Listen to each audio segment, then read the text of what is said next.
Saya pun begitu juga. Beberapa anakku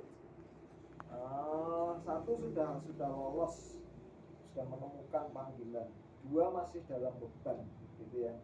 Itu jadi WhatsApp grup, wah iya bener ya. Nah saya terus wah iya ya, masa-masa ini betul-betul masa ini tadi Pak belajar. Kita harus berjaga-jaga dengan belajar dari sejarah. Ingat ya, satu-satunya yang dianggap kitab suci yang legitimasinya, kebenarannya, validitasnya itu salah satu yang terkuat adalah sejarah. Yang tercatat dulu berupa nubuatan digenapi, perak dan terus bertumbuh. Plak. Nah, kita ini perlu bertanya-tanya. Maaf kritis ya. Kalau perjanjian lama durasinya panjang, pencatatannya panjang, betul ya? Di zaman Musa saya Maleaki, gitu ya. Ambil contoh katakanlah itu 1000 tahun, gitu ya. Dah, baru lengkap dari sebuah buku yang di kitab perjanjian lama, gitu ya. Nah, tapi ingat perjanjian baru durasinya pendek banget, hanya pada zaman Rasul. Coba, sesudah itu tidak diizinkan lagi ada penulis bagian kitab dari perjanjian baru. Tidak boleh ada lagi. Terakhir kitab Wahyu. Artinya apa?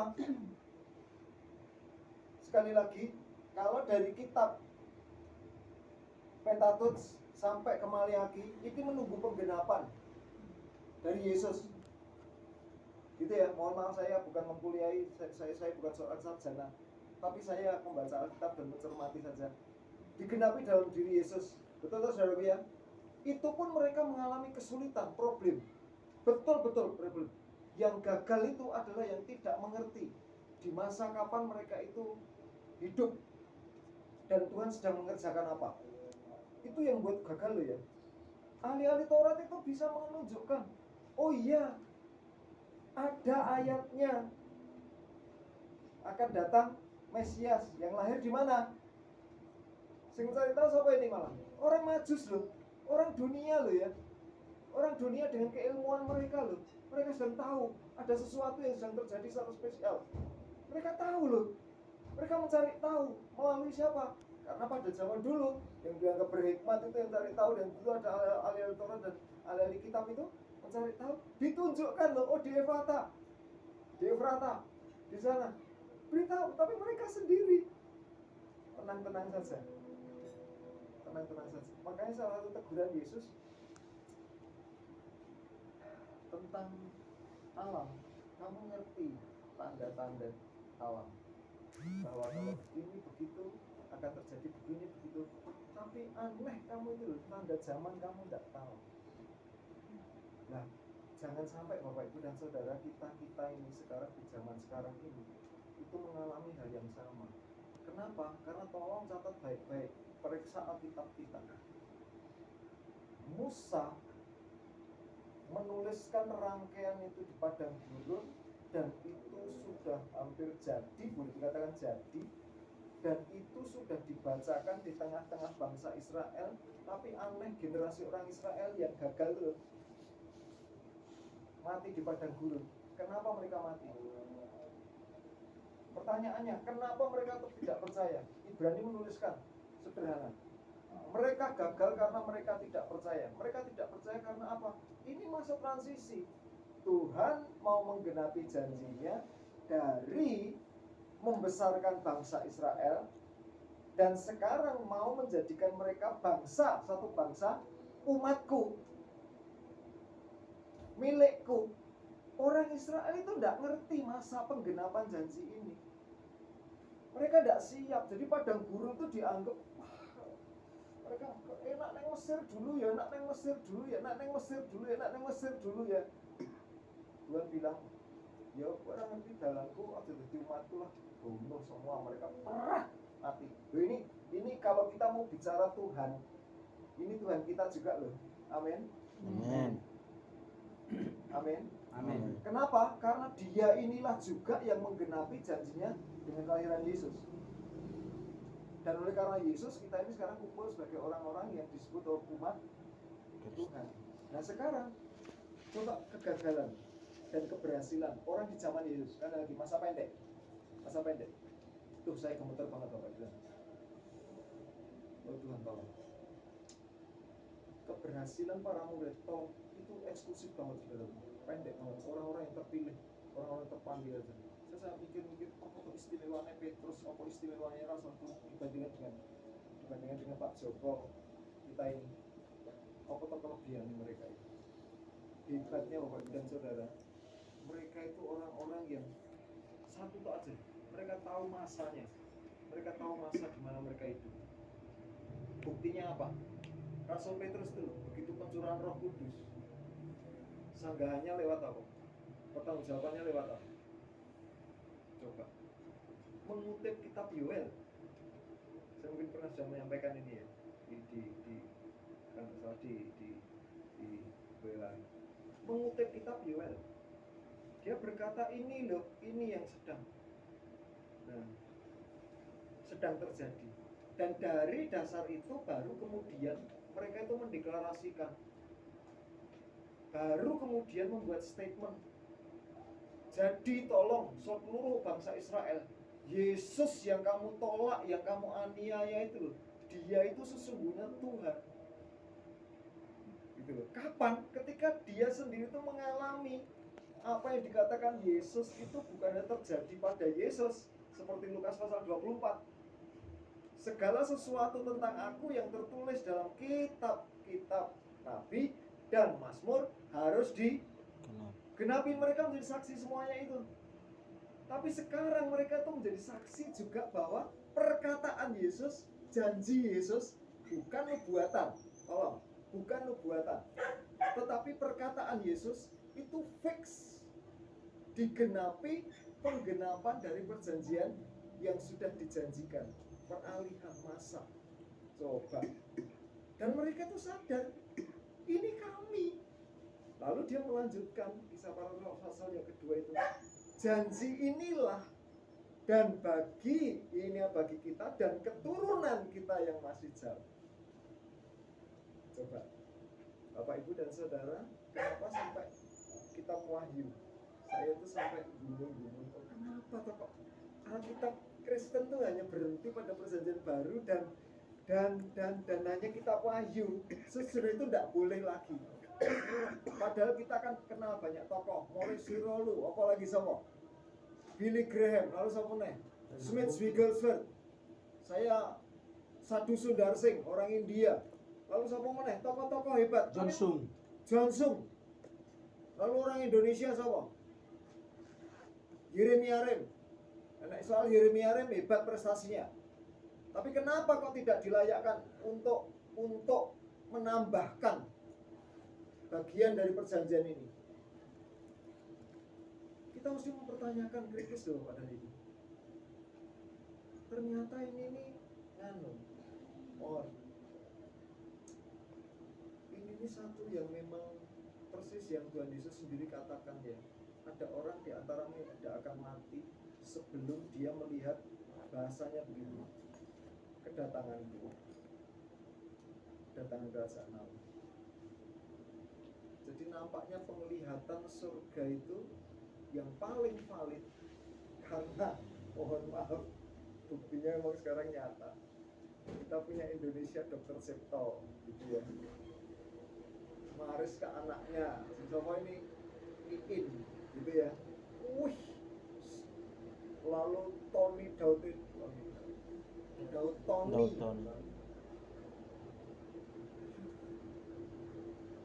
Kita kenal tokoh-tokoh, kita bukan kenal, tahu lah apa yang mereka katakan. Memang mereka mengatakan demi nama Yesus, demi nama Yesus, demi nama Tuhan.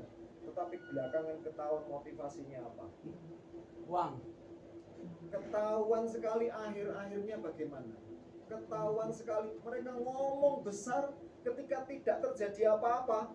Mereka lupa dan tidak ada rasa malu sama sekali. Ya saya salah mendengar. Tidak ada permintaan maaf mereka. Tetapi apa yang dikatakan Petrus, apa yang dikatakan Paulus, yang dituliskan Paulus itu luar biasa. Dan 2 Timotius 3, akhir zaman akan tanda-tanda seperti itu. Kita sekarang ini loh, anak-anak kita mengalami seperti itu. Coba mengalami semuanya itu. Jadi tolong Bapak Ibu dan Saudara, sudah waktunya. Oke lah, hidup memang hidup dengan banyak dinamika dan kebutuhan praktisnya. Betul. Tapi tolong, kita ini, posisi kita ini, kita dihargai dan dihormati. Kita menempatkan diri itu sebagai hamba Tuhan loh ya. Kecuali tanggalkan hamba Tuhan itu dan kita ngaku, bukan saya pebisnis, bukan saya. Arti hamba Tuhan itu apa? Cobalah cari referensinya dan kita mengevaluasi diri lagi. Saya tuh takut betul Bapak Ibu dan Saudara, takut betul. Iya ya. Karena apa? Hamba itu kalau tidak berjaga-jaga, kalau kita tidak waspada, kalau kita itu hanya makan sendiri dan tidak merawat, kita akan menanggung permasalahan yang lebih berat. Kenapa?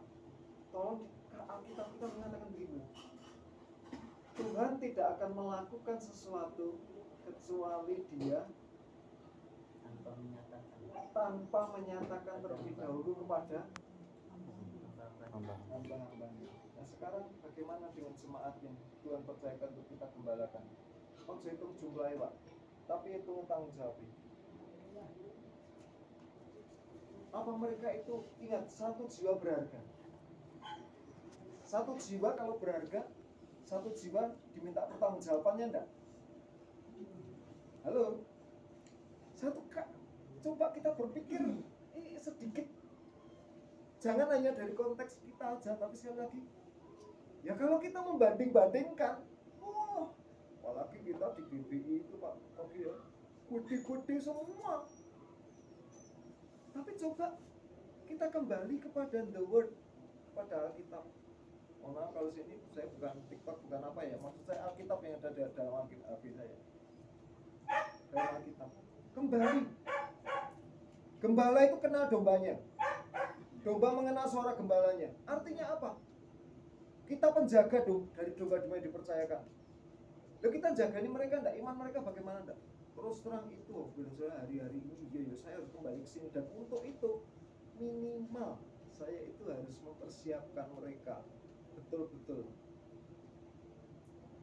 mengerti, oh ya Tuhan, kami harus bagaimana. Sudahlah, nek soal dunia ini mereka sudah lebih pinter hidup di dunia ini. Anaknya Pak Togi jauh lebih pinter daripada Pak Togi tentang realitas hidup di dunia ini. Bisnis, kekayaan. Tapi apakah semua orang termasuk hamba Tuhan? Serupa semua? Lalu siapakah yang akan berdiri dan berkatakan, kenalilah Tuhan, ini waktunya Tuhan? Siapakah yang berani berseru seperti seruan pada Yeremia itu? Siapa yang mau berdiri di celah-celah ini, di mana Tuhan sedang mau berbuat sesuatu tapi tidak ada orang yang peduli? Nah inilah yang pagi hari ini dan siang ini saya serukan di antara rekan-rekan hamba Tuhan. Karena saya mohon Pak, renungan-renungan kita bukan lagi seperti jemaat. Sudahlah, khotbah kepada jemaat abaikan. Kita mesti belajar sendiri Pak, cara sharing ya sebagai hamba Tuhan, mensikapi sebagai hamba Tuhan, dan berbicara sama rekan-rekan hamba Tuhan. Amin. Saya kira persekutuan kita mesti sudah seperti itu, Bapak dan Saudara ya. Amin. Nah, saksian kadang bolehlah tentang anak kita bersyukur kepada Tuhan karena pertolongan Tuhan itu ternyata masih nyata. Tapi sekarang kita sendiri itu loh. Nah, kalau Tuhan tahu persis tentang kebutuhan kita, apakah tidak sebaiknya kita sendiri juga mengerti apa yang sedang Tuhan mau lakukan sesuai dengan tanggung jawab kita? Amin. Amin. Kalau Tuhan tahu tentang keadaan kita, jangan kita kemudian menambah-nambahi dong. Semuanya tentang melaporkan tentang diri kita sendiri terus saja. Dan kita melaporkan dalam doa dan sebagainya hanya tentang diri kita sendiri aja kepada Tuhan. Kok sekali waktu seperti doa Rasul Paulus itu, supaya kamu semakin diberi kelimpahan roh hikmat dan wahyu dan mengerti dan terbuka tentang pengharapan apakah yang terkandung di dalam panggilanmu. Siapa yang mau menggenapi doa ini? Kalau kita mau belajar, seharusnya hari-hari ini kita sekali lagi Bapak Ibu dan Saudara, saya punya beban yang sama Bapak Ibu. Tapi sekali lagi saya kepengen berimbang sedikit lah. Saya menghargai panggilan Tuhan pada diri saya dan sekedar sedikit tanggung jawab dengan rekan-rekan untuk ayo kita mengarahkan. Perhatikanlah Tuhan dong. Kita mulai perhatikan Tuhan dong. Tuhan sudah berbuat apa dong. Ayo seimbang sedikit lah. Jangan hanya minta Tuhan perhatikan kita, tapi kita gantian perhatikan Tuhan. Kita berdoa untuk apa yang Tuhan mau. Kita berdoa. Percayalah Bapak dan Saudara, ketika kita mulai ke arah situ, jauh kerinduan hati kita untuk membaca Alkitab, kerinduan hati kita untuk menyembah secara pribadi, kerinduan hati kita untuk diberi hikmat berkata-kata itu akan jauh lebih berkembang. Tapi kalau kita cuma mikiri bolak-balik, mohon maaf, apa yang kita perlukan, bukankah Tuhan Yesus sudah cukup dan kita sudah mengkhotbahkannya?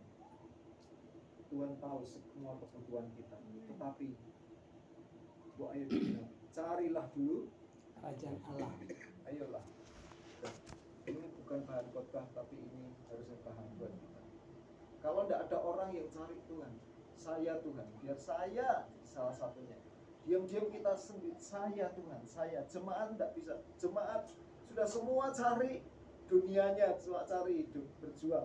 Tapi saya Tuhan, minimal saya yang sebagai hamba Tuhan sudah kau panggil, kau biarkan sekian lama. Saya nak kelingan ini Bapak Ibu dan Saudara, tak eling-eling iya aku iso untuk bojo yang ini tanpa modal apa-apa, dan kemudian dari itu dipeliharakan dari pernikahan. Tuhan kok baik banget. Tapi terus Tuhan apa? Kecuali aku kok nambah dosa, terus nambah dosa. Ya kesepku, ya engganku, ya wegahku, ya keras kepalaku. Apa ada itu nambah dosa, saudaraku?